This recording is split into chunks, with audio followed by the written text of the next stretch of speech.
ஆனால் ஒரு ஸ்திரீயின் மானத்திற்கு பங்கம் விளைவிக்கும் செயல் என்றும் மன்னிக்கத்தக்கதல்ல. இது எனக்கு இழைக்கப்பட்ட அவமானத்திற்கான பழி அல்ல. இது அகிலத்தில் வேதனையில் வாடும் பெண்களுக்கான நியாயம். அவர்களின் நியாயம் தோல்வியுறக்கூடாது. இப்போதும் வாய்ப்புள்ளது. உனது பாவத்திற்கு பிராயச்சித்தம் வேண்டி தண்டனையை ஸ்வீகரிப்பாயாக.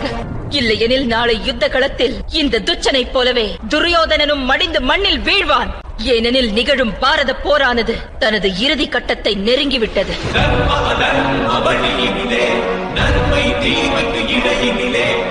பரத கண்டம் எனும் இந்த பூமியில் தர்மமானது நிச்சயம் ஸ்தாபிக்கப்படும். நிச்சயம் அச்செயல் நடக்கும்.